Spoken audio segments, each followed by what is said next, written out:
Very good bounce after picking my order. I was on lunch break. Till that time, it took my order and it is bouncing back again. So this is beauty of price action. You can place your entry order, stop loss order, and just go away. Let the price do whatever it wants. So let's wait and watch. It has to cross this resistance first now. It is already making higher low structure. Now I am expecting it to break this high. बहुत ही अच्छा move. अब उसको ये resistance थोड़ा cross करने के लिए दिक्कत आ रहा है.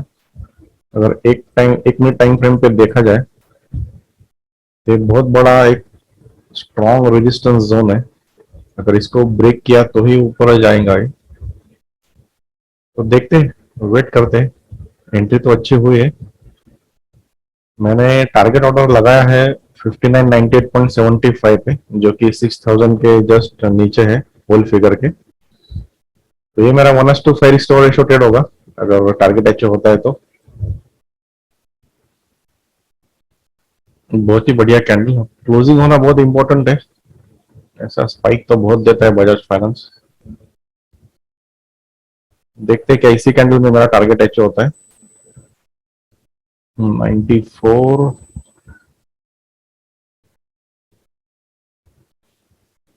के टारगेट के करीब. बजाज फाइनेंस में 1:5 टारगेट अचीव हो चुका है.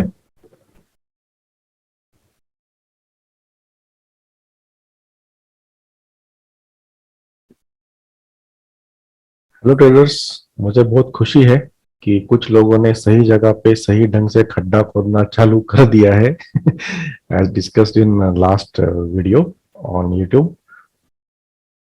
और मैसेज भी आने लगे हैं कि हमने एक्सरसाइज चालू किया है और हमें कर रहे हैं. उसका प्रूफ भी मेरे पास आ गया है. अगर एक भी त्रस्त बंदे को मैं ये त्रस्त मोड से निकाल सकूं तो मैं समझूंगा कि ये यूट्यूब चैनल चालू करने का मेरा जो उद्देश्य है वो सफल हो जाएगा. और मुझे सिर्फ उम्मीद नहीं है, मुझे विश्वास भी है कि हो सकता है. सिर्फ जरूरत है किसी के ऊपर भरोसा रख के, सरेंडर होके, एक्सेप्ट करके उसका सुनो और उसके राह पर चलो. चलो ठीक है, आज डिस्कस करेंगे बजाज फाइनेंस का आज का ट्रेड. डेली टाइम फ्रेम में देखा जाए तो ये बना रहा है लोअर हाई लोअर लो स्ट्रक्चर. तो डाउन ट्रेंड में है तो बाय क्यों, ये एकदम सहज क्वेश्चन है. तो थोड़ा सा ऑब्जर्व किया जाए तो ये जो लो था ये मेजर ट्रेंड का एक स्विंग लो था. अब ये स्विंग लो ब्रेक हुआ था इस दिन 11th of May with increasing volume and delivery volume. तो आइडियली होना क्या चाहिए था, इसको टकरा टकरा के नीचे जाना चाहिए था. अगर ये सेलर इतने ही पावरफुल थे तो नीचे जाना चाहिए था प्राइस. लेकिन इस दिन क्या हुआ, 17th of May I think 27th of May ये वापस ब्रेक इनसाइड हुआ. अब इसको बोलते हैं ब्रेक इनसाइड क्योंकि ये रेजिस्टेंस था, पहले सपोर्ट था, ब्रेक होने के बाद वो बन गया रेजिस्टेंस. और वो रेजिस्टेंस ब्रेक करके वापस प्राइस अंदर घुस के क्लोज हुआ है. मतलब with increasing volume and delivery volume investors ने एक इंटरेस्ट शो किया है कि वो इस लेवल के ऊपर बाय करके प्राइस सस्टेन करना चाहते हैं. तो मे भी प्राइस यहां से ऊपर जा सकता है, एक एजम्पशन कर सकते हैं. मतलब ये रेजिस्टेंस अगेन बिकम सपोर्ट. तो आज ये प्राइस जब सुबह खुला और नीचे आया तो बिल्कुल यही सपोर्ट से वो पलट गया था. अब ट्रेड कहां से करे, तो एक ही कैंडल है रेफरेंस कैंडल जो कि 27 मई का है. अगर वो हम 5 मिनट में स्टडी करें 27th ऑफ मई, तो ये पहले ही 1 घंटे में दंदनाते हुए ऊपर गया था. अगर कोशिश भी करे कि सपोर्ट डाले तो एक सपोर्ट यहां था. अगर हमारा हाइपोथेसिस बाय है इस लेवल के आजू बाजू, तो ये जो सपोर्ट था वो रेजिस्टेंस की तरह काम करेगा क्योंकि प्राइस उसके नीचे है. आज उसके ऊपर प्राइस ओपन होके ये ब्रेक करके नीचे था प्राइस मॉर्निंग सेशन में, तो ये सपोर्ट अब एक्ट करेगा रेजिस्टेंस की तरह। अगर हमको अगर और सपोर्ट ढूंढना है इसमें, अगर ये ट्रेंड में, तो इसमें कुछ ट्रेंड दिखाई नहीं देगा 5 मिनट पे। अभी इंस्टेंटेनियस डिसीजन था कि 1 मिनट में जाओ और इसमें से कुछ ट्रेंड ढूंढो या सपोर्ट ढूंढो कि कौन सा सपोर्ट हम ले सकते हैं टू कंफर्म टुडेज एंट्री। तो इसमें अगर हम जिगजैग डालने की कोशिश करेंगे 1 मिनट पे,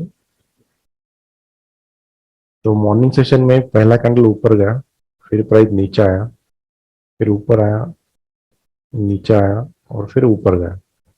एक यही एक मेजर जिगजैग था on 1 minute.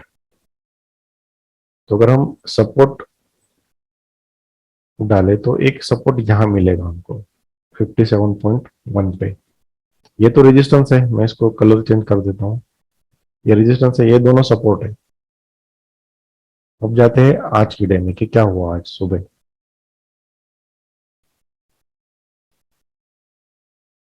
Price open strong हुआ, ऊपर स्ट्रांग ओपन हुआ और नीचे आया।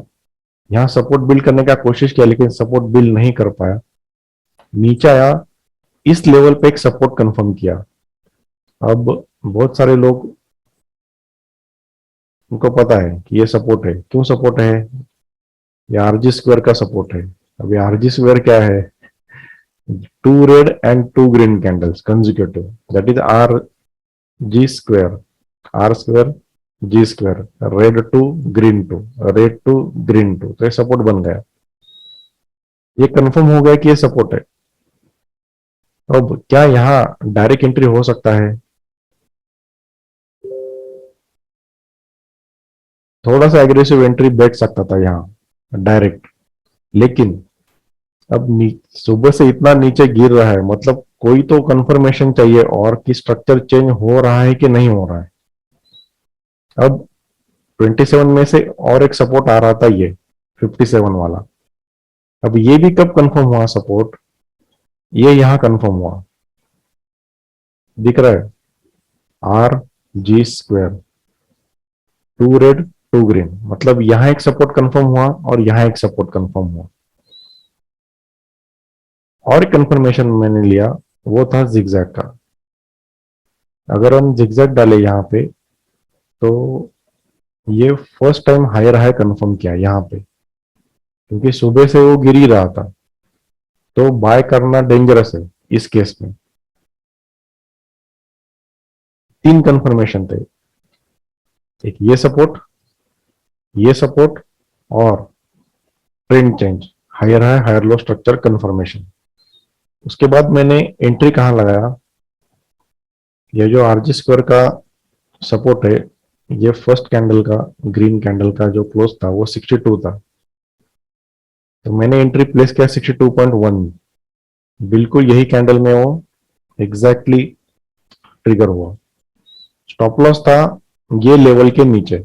अब ये लेवल है 57, अब 57 के नीचे होल फिगर क्या है? 55।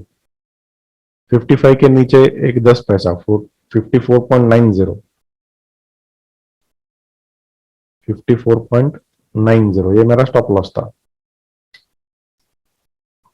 लॉजिकल ट्रेड था, कंफर्मेशन के साथ लिया था और मेरा टारगेट इसके आजू बाजू था। देखो यही रेजिस्टेंस था, और जो पहला कैंडल था सुबह का, फर्स्ट 5 मिनट कैंडल, उसका लो था 6000, ये होल फिगर भी है। तो उसके नीचे जो 1:5 बैठ रहा था मेरा risk to reward ratio, 98 point कुछ तो 95 रखा था, 98.75, जो एक कैंडल में एग्जीक्यूट हुआ मेरा टारगेट ऑर्डर, जो था 1:5 risk to reward ratio trade. थोड़ा सा ट्रिकी ट्रेड था एंट्री के हिसाब से और लेवल के हिसाब से, लेकिन प्रोसेस तो सेम ही है, प्रोसेस कुछ अलग नहीं है, थॉट प्रोसेस सेम ही रहेगा। थोड़ा 19-20 हो सकता है डिपेंडिंग ऑन प्राइस एक्शन, लेकिन ये प्रोसेस तो सेम ही है। होप आपको समझ में आया रहेगा। धन्यवाद।